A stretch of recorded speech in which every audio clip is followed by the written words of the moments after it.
অসমৰ প্ৰথমগৰাকী চাওতাল সম্প্ৰদায়ৰ চিকিৎসক হিচাপে খ্যাতি অৰ্জন লংকাৰ কাকিৰ এগৰাকী যুৱতীৰ সদ্যঘোষিত MBBSৰ ফলাফলত মাৰ্টিনা টুডুৱে তেজপুৰ মেডিকেল কলেজৰ পৰা MBBS ডিগ্ৰী লাভ কৰি অৰ্জন কৰিছে এই সফলতা। সামাজিক মাধ্যমেৰে মাৰ্টিনা টুডুক প্ৰশংসা মুখ্যমন্ত্ৰী ডক্টৰ হিমন্ত বিশ্ব শৰ্মাৰ লগতে শিক্ষামন্ত্ৰী ডক্টৰ ৰণোজ পেগুৰ। আৰু এই সন্দৰ্ভত আমাক সবিশেষ জনাব সঞ্জীৱ শইকীয়াই।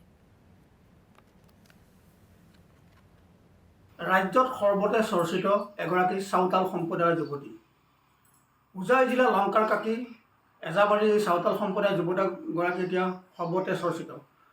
ৰাজ্যৰ মুখ্যমন্ত্ৰী হিমন্ত বিশ্ব শৰ্মা আৰু শিক্ষামন্ত্ৰী ৰণোজ পেগুৱে প্ৰশংসাৰে উপচি পেলাইছে এই যুৱতীগৰাকী।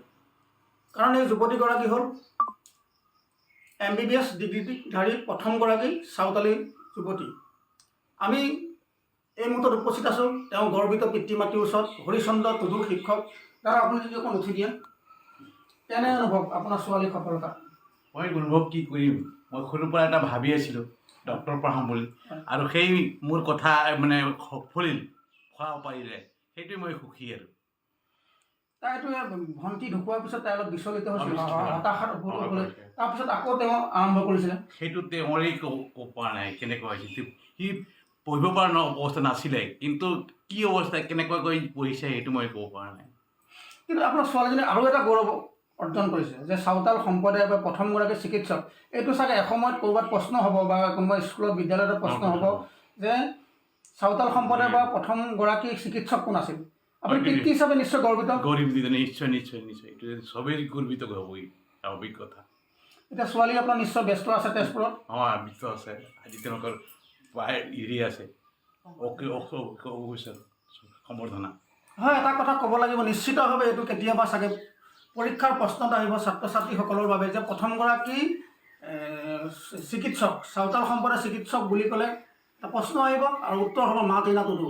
আমি মাৰ্টিনা টুডু মাতৃৰ ওচৰলৈ যাব বিচাৰিছিলোঁ। বাইদেউ, প্ৰথমতে আপোনাক অভিনন্দন জ্ঞাপন কৰিছোঁ যে আপোনাৰ জীয়ৰে যি সফলতা অৰ্জন কৰিছে, আমি প্ৰতিদিন তেওঁক ধন্যবাদ জ্ঞাপন কৰিছোঁ। কেনে অনুভৱ আপোনাৰ? বহুত নথৈ আনন্দিত পাইছোঁ, বহুত সুখী হৈছোঁ তাইৰ ৰিজাল্টৰ কাৰণে। তাই আপুনি আপোনাৰ পৰা কেনেধৰণে অনুপ্ৰেৰণা পাইছিলে? আপুনিতো হাউচ ৱাইফ। হয়, এনেই অংগনবাদী কৰোঁ, এনে অনবৰতে তাইৰ লগত লাগি থাকে আৰু মানে পঢ়াতটো ভালেই আছিলে, গতিকে ইমান খাটিব নালাগে আৰু